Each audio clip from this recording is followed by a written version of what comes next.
Efésios 2, 1 a 10. E diz assim a palavra do Senhor: Ele vos deu vida, estando vós mortos nos vossos delitos e pecados, nos quais andastes outrora, segundo o curso deste mundo, segundo o príncipe da potestade do ar, do espírito que agora atua nos filhos da desobediência, entre os quais também nós andamos outrora, segundo as inclinações da nossa carne, fazendo a vontade da carne e dos pensamentos, e éramos por natureza filhos da ira, como também os demais. Mas Deus, sendo rico em misericórdia, por causa do grande amor com que nos amou, e estando nós mortos em nossos delitos, nos deu vida juntamente com Cristo. Pela graça sois salvos, e juntamente com Ele nos ressuscitou e nos fez assentar nos lugares celestiais em Cristo Jesus, para mostrar nos séculos vindouros a suprema riqueza da sua graça em bondade para conosco em Cristo Jesus. Porque pela graça sois salvos mediante a fé, e isto não vem de vós, é dom de Deus, não de obras para que ninguém se glorie, pois somos feitura dele, criados em Cristo Jesus para as boas obras, as quais Deus de antemão preparou, para que andássemos nelas.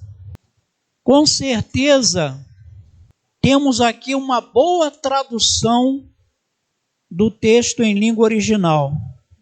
Eu sempre me preocupo em ler o texto em língua original e comparar com a versão. E assim temos aqui uma boa tradução do texto em língua original, exceto pela expressão ele vos deu vida. Aqui lá no texto grego nós não temos a palavra vida, que é a palavra zoe no grego, e sim o verbo eimi, que é o verbo ser do grego, que está no particípio passivo. E qual a importância da gente entender isso? Primeiro, que nós somos objeto. Não somos nós que operamos de forma alguma essa nossa existência em Cristo. E segundo, o próprio significado do verbo eimi, que está na voz passiva, e que indica então que nós somos objetos dessa ação. O verbo eimi significa ser, estar, haver, existir. O que Paulo está querendo dizer quando, ao invés de usar a palavra zoe, que é geralmente a palavra usada para significar essa vida que Cristo nos deu, duas vezes ele usa o verbo eimi quando ele fala que nos deu vida. Na verdade, a melhor tradução seria que ele nos fez existir. O que significa isso? O que Paulo quer dizer com isso? O que Paulo quer dizer com isso é que fora de Jesus não há existência. Quem não tem Jesus não existe diante de Deus. É completamente nula a vida sem Cristo. Então nós realmente só passamos a existir no conceito divino. Nós só viemos à existência de fato o dia em que nós nos tornamos novas criaturas em Cristo Jesus. Então nós somos objetos desse ato maravilhoso da graça de Deus, que através da sua intervenção soberana, vertical, divina, ele nos trouxe à existência, porque aquilo que está morto é como se não existisse. E Paulo diz aqui que nós estávamos mortos em nossos delitos e pecados. Então, o homem sem Deus, o homem sem Cristo na sua vida, ele está morto nos seus delitos e pecados e ele não conta para Deus. É como se ele não existisse. Somente através da intervenção poderosa, graciosa de Deus, é que aquilo que não existe pode vir a existir. Inclusive, a palavra de Deus fala que Deus trouxe à existência aquilo que antes não existia. Então, eu e você, antes de Cristo, não tínhamos existência. Nós estávamos vivendo paralelo, completamente diferente da vida em Deus. Só existe de fato, então, aquele que está em Cristo. E quem não está em Cristo, Paulo fala, está morto nos seus delitos e pecados. Essa era a nossa condição. O salário do pecado é a morte. Quando nós vivíamos entregues completamente às nossas paixões carnais, estávamos completamente mortos para Deus. Não existíamos para Deus. Mas Deus enviou Jesus Cristo para morrer naquela cruz, para que através da intervenção poderosa da graça de Deus, nós pudéssemos receber vida através de Cristo. Então a nossa existência, é como Paulo fala, o viver que agora eu vivo pela fé no Filho de Deus. Paulo fala lá em Atos, citando os poetas e filósofos gregos e dizendo, porque nele nós nos movemos, nele nós existimos, nele nós somos geração. Fora de Cristo não existe existência. Fora de Jesus, tudo quanto é nesse mundo é como se não fosse nada. É completamente nulo. Então, ele nos fez existir, estando nós ou vós mortos em vossos delitos e pecados. E aí Paulo fala assim, nos quais andastes outrora. Como? Como que nós andávamos? Segundo o curso deste mundo, ou seja, segundo as inclinações desse mundo, de acordo com o modo de viver desse mundo, de acordo com as práticas deste mundo. Ou seja, de acordo com aquilo que é contrário à vontade de Deus, daquilo que agrada ao adversário, o diabo. Quando Paulo fala assim, segundo o curso deste mundo, aí ele continua e diz assim, segundo o príncipe da potestade do ar. Então, quem está no mundo, quem está fora de Cristo, ele está vivendo segundo o curso deste mundo, e quem comanda o curso deste mundo, e a palavra mundo aqui não significa o cosmos, a criação de Deus, mas este século, as coisas desse mundo, não as coisas criadas por Deus, mas aquelas coisas que fazem parte do modo de viver daqueles que estão fora de Cristo, daqueles que ainda não foram chamados à existência de forma sobrenatural pela graça de Deus. Então anda segundo o curso do mundo, segundo o príncipe da potestade do ar. O príncipe da potestade do ar aqui é um título dado a Satanás, o diabo. Ele é o príncipe das potestades do ar, das hostes demoníacas. Então, quando uma pessoa não está em Cristo, ele está fazendo a vontade do diabo e não a vontade de Deus. Você vai falar de Jesus para um cidadão, ele vai dizer assim, não, mas eu sou uma pessoa boa. Eu nunca matei, eu não roubei, eu pago minhas contas em dias. Alguns vão até dizer assim, olha, eu não bebo, eu não fumo, eu não xingo palavrão, eu sou um cidadão modelo, porém está morto. Porque não é pela nossa justiça, não é segundo a justiça desse mundo, não é porque você é um cidadão modelo que você está bem com Deus. Para estar bem com Deus, precisa estar em Cristo. Fora de Jesus, o homem está morto nos seus delitos e pecados, faz a vontade deste século, anda segundo o príncipe da potestade do ar, Satanás, e reafirmando, Paulo fala, do Espírito que agora atua em quem? Nos filhos da desobediência. Então, a pessoa que está no mundo, ele faz a vontade do mundo, ele faz a vontade do diabo, ele faz a vontade do Espírito que atua nos filhos da desobediência. Satanás. Ou seja, aquela pessoa que está fora de Cristo está vivendo em constante desobediência a Deus. Porque Deus fez o homem para ele. Deus fez o homem para glorificá-lo. Deus fez o homem para adorá-lo. Deus fez o homem para o seu próprio louvor. Mas quando o homem caiu em transgressão, caiu em pecado, o homem se distanciou de Deus. Foi feito um abismo entre o homem e Deus.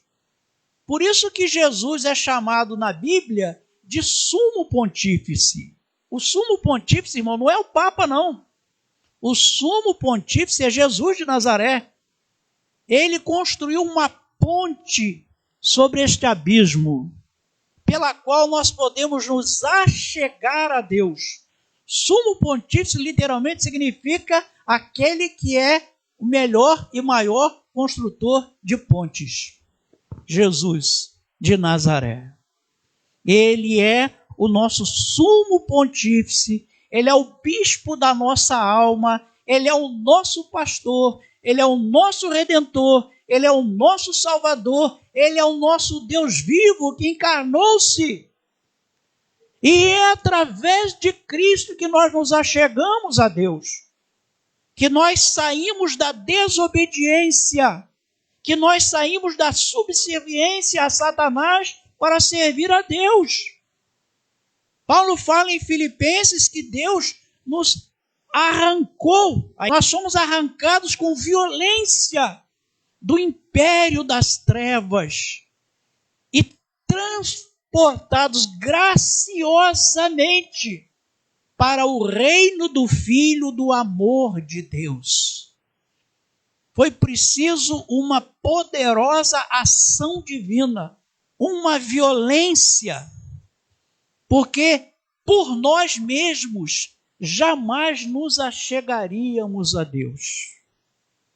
Foi preciso Deus fazer uma poderosa violência, uma graciosa violência, e nos arrancar, nos arrebatar do reino das trevas e trazer para o reino da luz, para o reino do Filho do amor de Deus.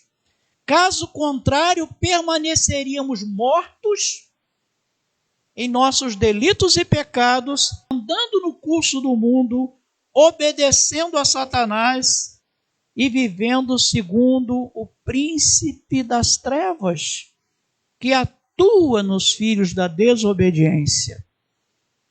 Os filhos da desobediência, então, são aqueles que ainda não se renderam a Cristo. Quando você aceita a Cristo, que é uma obra graciosa de Deus operada em você, você aceita Cristo como Senhor, como soberano. Primeiro ele é seu Senhor, para depois ser seu Salvador. Jesus não pode ser Salvador de quem ele não é Senhor. Nós devemos a Cristo total obediência. Viver em obediência a Cristo é ir completamente contra a vida que nós vivíamos antes. Esse é o sentido de conversão. É uma mudança radical. Antes nós servíamos a Satanás, andávamos como filhos da desobediência, agora nós estamos em Cristo. E aí Paulo é tão maravilhoso porque Paulo fala assim, ele se inclui. Alguém haveria de pensar assim, mas Paulo era judeu, hebreu de hebreus, fariseu segundo a lei, guardião dos mandamentos, instruído aos pés de Gamaliel, o maior mestre da época. Porém, Paulo se inclui, ele fala assim, entre os quais todos nós, qualquer pessoa que pregue essa mensagem evangélica genuína, há de se incluir entre aqueles que andaram desta maneira. Eu já andei segundo o curso desse mundo. Eu já fui escravo de Satanás. Eu já andei como um filho da desobediência, rebelado contra Deus. Por isso que Paulo vai dizer que Jesus aboliu na cruz a inimizade. A ira de Deus foi retirada de sobre nós, uma vez que nos tornamos filhos de Deus. E não há judeu, não há grego, não há romano, não há parto, não há elamita, seja lá de que etnia for ou de que religião for, se não estiver em Cristo, está morto nos seus delitos e pecados. E Paulo, ele se inclui. Antes, Paulo pensava que estava servindo a Deus. Ele achava que perseguindo a igreja, ele estava servindo a Deus. Depois ele vai dizer que não era digno de ser chamado apóstolo porque ele perseguiu a igreja de Cristo. Que ele era o menor de todos os santos porque perseguiu a igreja de Cristo. Então, todos nós, pode ter nascido num berço evangélico. Houve um momento em que você não estava em Cristo. Porque filho de crente não é crentinho. Nós não geramos crentes, nós geramos seres humanos pecadores. Então, todo mundo precisa ter uma experiência pessoal com Cristo. Mesmo filho de crente, ele tem que ter um encontro com Jesus. Houve um momento que meus filhos chegaram para mim, primeiro a Raquel, falou, papai, eu quero fazer minha pública profissão de fé. Eu falei, você tem certeza? Você já é crente mesmo em Cristo Jesus? Você já teve uma experiência pessoal com Jesus? Ela disse, sim, papai. E ela me contou a experiência pessoal dela. Então eu quero fazer minha pública profissão de fé, porque eu agora sou crente em Cristo. Ela foi criada no Evangelho, mas teve um momento em que ela teve uma experiência pessoal com Cristo. Então, filho de crente não é crentinho, não. Precisa ter uma experiência de conversão, um encontro com Jesus, para que se torne um verdadeiro e autêntico cristão. Caso contrário, está vivendo no curso do mundo, segundo o príncipe da potestade do ar, e está em flagrante desobediência contra Deus. Está morto nos seus delitos e pecados. Paulo era judeu de 7 costados, estava perdido. Ele andava segundo as inclinações da carne, segundo as inclinações da nossa carne. Olha, fazendo a vontade da carne e dos pensamentos. Irmãos, nós estamos vivendo nesse corpo degradado, nessa natureza corrompida, depravada. A nossa carne, ela nos inclina a fazer aquilo que desagrada a Deus. A nossa carne quer andar para e passo no curso desse mundo.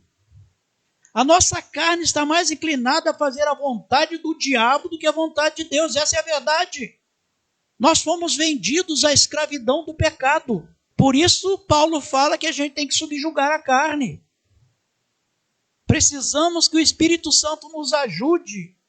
Paulo fala que o Espírito Santo, ele guerreia contra a nossa própria vontade, para que nós possamos fazer a vontade de Deus. O Espírito luta contra a carne e a carne luta contra o Espírito. Olha só, a minha carne, ela faz guerra contra o Espírito Santo. O Espírito Santo tem que lutar contra a minha carne, para que eu não faça a minha vontade, e sim a vontade de Deus. E você não é diferente de mim. Paulo se inclui. Paulo era um gigante espiritual, mas ele fala segundo as inclinações da nossa carne, fazendo a vontade da carne e dos pensamentos. Os nossos pensamentos são maus. Somos assaltados por pensamentos horríveis, impuros, hediondos, violentos, imorais. Ninguém está livre disso. Por isso nós precisamos da ajuda constante do Espírito Santo de Deus. Paulo fala, éramos por natureza filhos da ira. Filhos da ira de Deus. Isso é o que nós éramos. Não somos mais, amém? Fomos libertos pela graça de Deus. E Paulo fala, como também os demais. Ou seja, todos os seres humanos estão na mesma situação. Mas aquele que está em Cristo experimentou de forma maravilhosa a graça de Deus. Aí Paulo, no versículo 4, ele usa a adversativa mais, e no grego é mais mesmo. E eu já falei aqui para a igreja que eu amo essa adversativa mais. Porque toda vez que aparece mais, é porque houve algo tremendo e maravilhoso. Mas Deus, houve uma intervenção sobrenatural e graciosa, poderosa, soberana, unilateral, porque você jamais se tornaria um cristão sem a intervenção divina. O homem não escolhe a Deus. Deus é que escolheu os seus filhos, seus eleitos. Mas Deus sendo o quê? Rico em misericórdia. Aleluia! Deus sendo rico em misericórdia. Deus não é só misericordioso. Ele é rico em misericórdia. Então, a misericórdia de Deus entrou em ação. Deus olhou para a humanidade depravada, caída, morta nos seus delitos e pecados, sem nenhuma esperança de salvação, sem nenhuma esperança de redenção, e Deus olhou e teve misericórdia. E a partir deste olhar divino, desse olhar misericordioso de Deus, Paulo fala, por causa do grande amor com que nos amou. O grande amor de Deus. A graça de Deus. A misericórdia de Deus entrou em ação. E a misericórdia é um subproduto do amor divino. A palavra misericórdia está colocada antes aqui, mas no linguajar de Paulo ele quer dizer que a misericórdia entrou em ação por causa do amor. Deus nos amou incondicionalmente. Não havia nenhum motivo para Deus amar você. Não havia nenhum motivo para Deus me amar. Se Ele lançasse a sua ira sobre mim e me fulminasse, Ele não estaria fazendo nada injusto. Se Ele fulminasse a humanidade inteira, ele não estaria fazendo nada de injusto, porque é o que nós merecíamos. Mas por causa do seu grande amor, com que ele nos amou. E Paulo vai dizer aqui em Efésios que ele nos amou quando? Antes da fundação do mundo. Nada existia e Deus já tinha amado você. E Deus já tinha me amado. E Deus já tinha amado os seus eleitos. E por causa deste amor, a misericórdia de Deus foi acionada. Entrou em ação. E aí Paulo continua. E estando nós, aí ele está se incluindo. Primeiro ele fala vós, né? Ele começa usando a segunda pessoa do plural. Aí agora ele está na primeira pessoa do plural. Ele está se incluindo. Estando nós, lá atrás ele fala, estáveis mortos, estáveis, vós. Agora ele fala, estando nós. Ou seja, Paulo está querendo dizer que judeu também, se não tiver Cristo, está morto nos seus delitos e pecados. Há uma teologia errada dentro do judaísmo, dizendo que basta ser judeu para ser salvo. Se o judeu não aceitar Jesus, ele vai para o inferno. Igual qualquer pessoa de qualquer etnia na face da terra. Então, estando nós mortos em nossos delitos e pecados, o que Deus fez? Aí novamente Paulo vai usar o verbo eimi, que é um verbo muito seleto no grego. Ele não usa vida. Aqui, então ele nos fez, ou ele nos trouxe a existência como? Juntamente com Cristo. Quando Cristo estava morrendo na cruz, ele estava trazendo à existência os que estavam mortos em seus delitos e pecados. Então fomos trazidos à existência como? Juntamente com Cristo. Fora de Cristo, nada. Absolutamente nada. O camarada escreveu na traseira do carro dele assim: tudo sem Cristo, nada sem Maria. Eu falei, que teologia, né? Está precisando se converter. Maria não pode fazer nada por ninguém.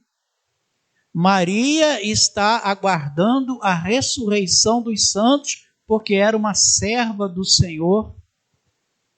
Com certeza Maria está na glória, mas não foi assunta, como diz a Igreja Católica, e ela também não opera nada em nosso favor. Cristo é, e somente Ele, o nosso único Senhor e Salvador. O único mediador entre Deus e os homens. Não é Maria. Amamos Maria. Ela foi a mãe do nosso Salvador. Uma serva piedosa e santa do Senhor, porém, foi só isso que ela foi. E um dia ela será glorificada com os santos, com os servos do Senhor. E aí Paulo fala, e aqui há um destaque. Aqui na minha Bíblia colocaram até um travessão para categorizar esse destaque. E no grego também isso está bem em destaque. Pela graça sois salvos. Olha, pela graça sois salvos. Graça é algo que nós recebemos sem merecer. A graça é totalmente soberana. A graça é totalmente unilateral. A graça é providência divina na nossa salvação. A graça é algo que só Deus pode nos dar. E é pela graça. A graça é o meio através do qual nós fomos salvos. E aí Paulo fala, veja como Paulo está falando, e juntamente com ele nos ressuscitou. Se nós estávamos mortos, precisávamos ser ressuscitados. Paulo fala que se habita em nós o mesmo Espírito que ressuscitou Jesus dentre os mortos, esse mesmo Espírito vivificará os vossos corpos mortais. Fomos vivificados, fomos trazidos à vida, trazidos à existência. Para Deus não existíamos, mas Ele então nos ressuscitou. Quando Cristo ressuscitou, a ressurreição de Cristo garantiu a nossa justificação. Se Cristo não tivesse ressuscitado, a obra toda que Cristo fez estaria sem efeito. Por isso que Satanás tem assoprado nos ouvidos de muitos teólogos que Jesus não ressuscitou, que não houve ressurreição, que a ressurreição foi uma coisa inventada pela igreja. Eles separam o Cristo histórico do Cristo da fé. O Cristo da fé é uma invenção da igreja. O Cristo histórico é aquele homem que nasceu lá em Belém, viveu em Nazaré, morreu na cruz, foi sepultado e está lá morto. Apodreceu, se desfez no túmulo. Esse Cristo aí não tem poder. Porém, há provas incontestáveis da ressurreição de Cristo. Cristo apareceu várias vezes, durante 40 dias, aos discípulos. E de uma vez só, Jesus apareceu para mais de 500 pessoas. É impossível que tantas pessoas que tenham visto a Cristo ressuscitado, se não viram, manter uma mentira tão grande como essa durante tanto tempo.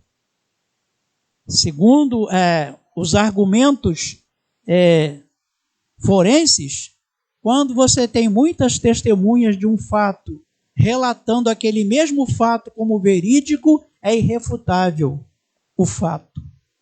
Cristo, de fato, ressuscitou. Ele está vivo. Ele vai voltar para buscar a sua igreja.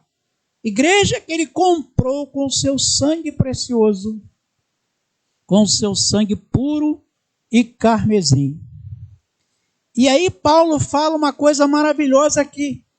E nos fez assentar nas regiões celestiais em Cristo Jesus.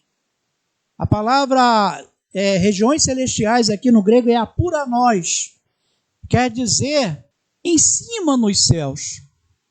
Deus nos fez assentar nas regiões celestiais. E é interessante que o verbo aqui está numa modalidade grega que indica um ato acabado.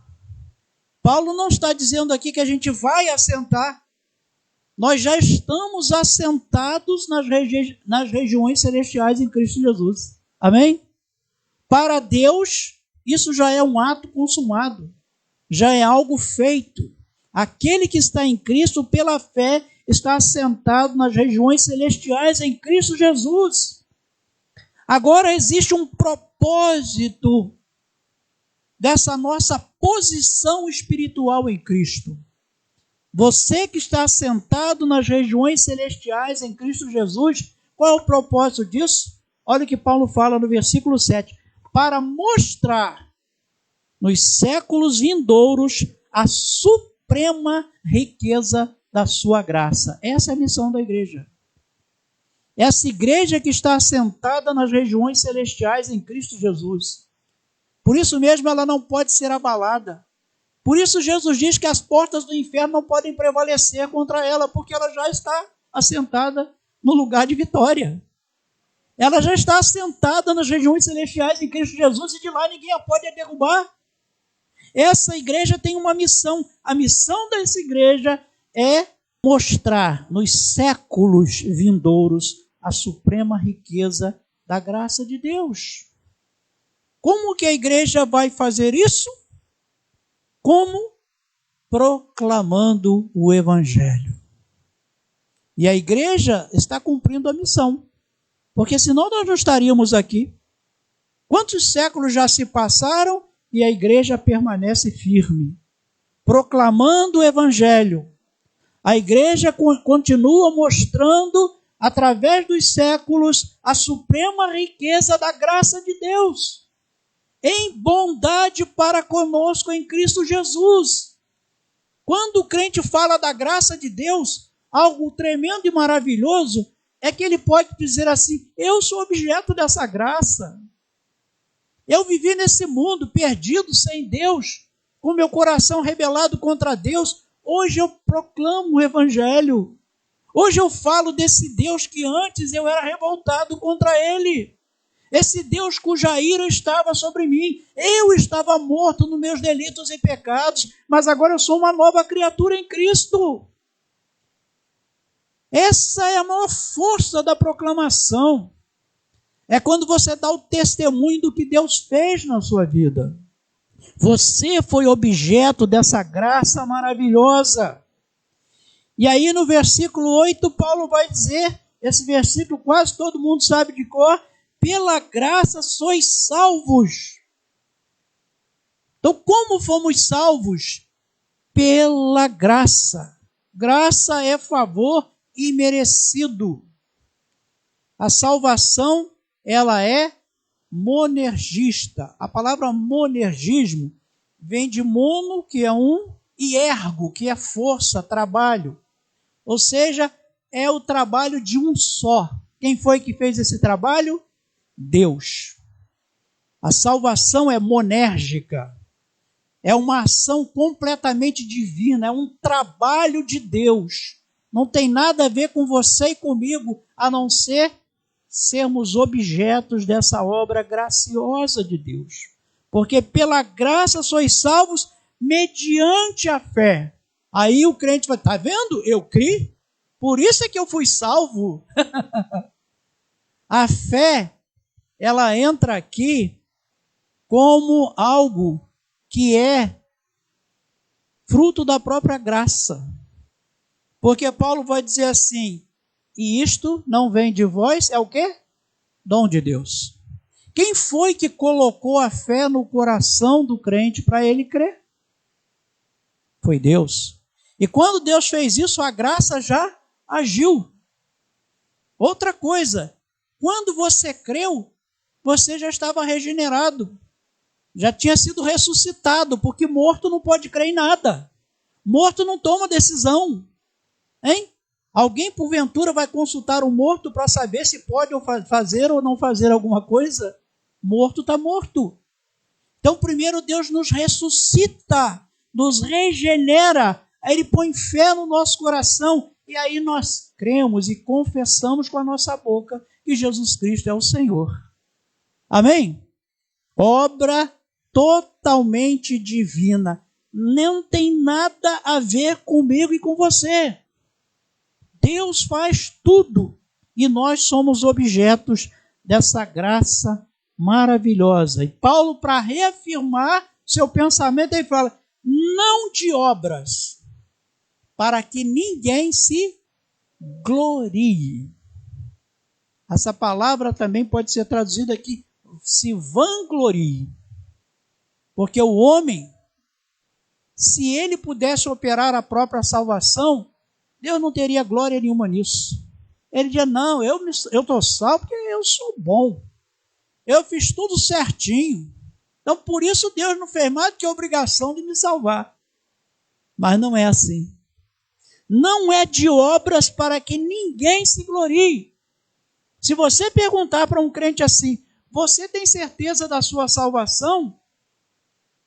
E ele disser assim: olha, eu estou trabalhando para isso, não entendeu ainda a obra da salvação.